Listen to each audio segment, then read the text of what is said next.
Welcome back, everybody. So if you took a little gander at the title of this video, you know I have a book review for you guys today. But before I get started, I just want to give you guys a little reminder that you guys suggested that I do a Q&A. So the Q&A is open. I will leave the link to that video down below. Please click it. Please ask me questions, because if I don't have questions, I can't give you answers.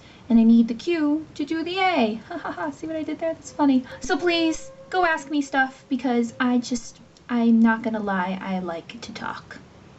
So I'm gonna enjoy answering your questions. So please, go do that, please. Thank you. Okay, review. Let's get started. So today I will be talking about Beautiful Darkness, which is the second book in the Castor Chronicles. It is the sequel to Beautiful Creatures, which is pretty big right now. So this is part 2 of that little story. I'm going to give you guys possibly the most vague plot summary I have ever given for a book review, because I don't want to spoil anything in this book, and I also don't want to spoil anything that happens in Beautiful Creatures. This book takes off right where Beautiful Creatures left off, and because of some really intense stuff that happens in the last 50 pages of Beautiful Creatures, it kind of causes a bit of a rift in Lena and Ethan's relationship. You know, she starts to pull away a little bit. She's feeling a little different and just kind of out of place in the world, and he doesn't really know what to do about it.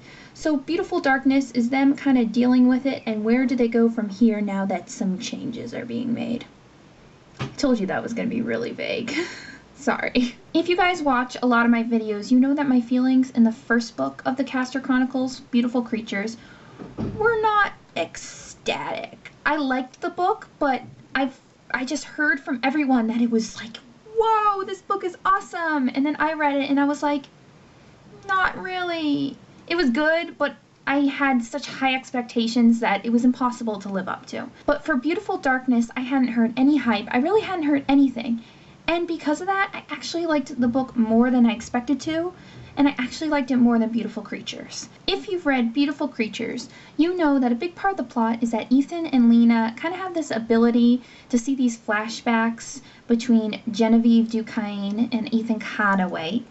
And you kind of see little bits and pieces of this past history between this mortal and this Castor before Ethan and Lena were even in the picture. The same thing happens in Beautiful Darkness, but it's a completely different flashback storyline, and I actually really enjoyed this. It was kind of Macon's backstory, like, you know, the story of being an incubus, like how he had to deal with, like, turning into this monster, how he had to leave all these people behind. And I just found myself reading the book and just flipping through pages and pages and pages and being like, I can't wait till I get to see the next part of this story with Uncle Macon. So that would be one thing that I just, compared to Beautiful Creatures, I just found more interesting. The second thing I really liked about this book is Link. Link is Ethan's best friend, and he is in Beautiful Creatures a lot, but he definitely has a more prominent role in Beautiful Darkness, and he's also just absolutely hilarious. He was just a really entertaining character. Like, he was definitely funny in Beautiful Creatures, but I just liked seeing a lot more of him in Beautiful Darkness. I liked hearing what he had to say. I liked seeing his relationship with all the other characters. He's just a really funny guy, and I found myself enjoying the story more because he had such a prominent role. And he's becoming one of my favorite characters in the series just because he's entertaining. And I just really enjoyed that aspect, having that character that was like, you're funny, can't wait to see more of you. Another thing I liked about this book was just there were a lot of twists along the way. There are definitely also a lot of twists in Beautiful Creatures, but I found most of them to take place like in the last 50 or so pages of the book. There were a lot more twists and turns and unexpected surprises throughout the entire book in Beautiful Darkness. You know, it's not like I was like, oh my god, I can't believe that happened. But there was definitely a couple times where I was like, that's a good twist. I'm excited to see how this goes. And it would happen like throughout the entire book. So I liked the pacing of this book better too.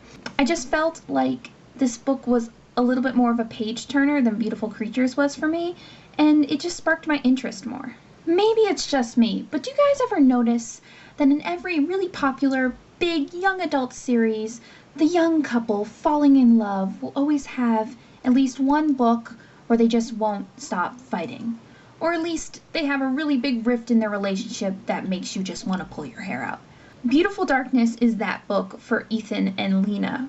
I haven't read the other two books, so I don't know what's going to happen in the future, but from what I've read so far, this is their rough patch.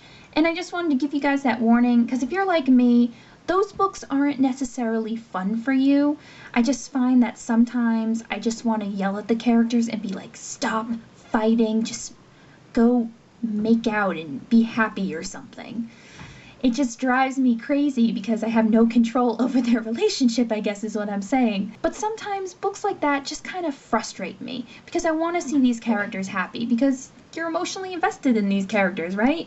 So this rough patch for Ethan and Lena was sometimes really just annoying and hard to read. That in no way should stop you from reading the book. Just go into this book knowing that there are going to be some tough times headed your way and you just kind of have to deal with it and know that the book is still really good, even though these characters drive me insane.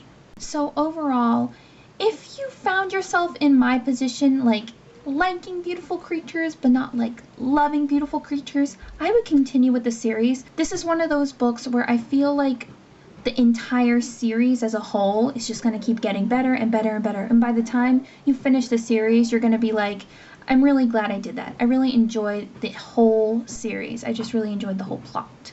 So there you have it. That was my review of Beautiful Darkness. I hope you guys liked this video. Please let me know what you thought of Beautiful Darkness, if you thought it was better than Beautiful Creatures, if you think the other books are better. Just tell me anything at all. I will listen, okay? So thanks again for watching, and I will have another video for you tomorrow. Okay, bye!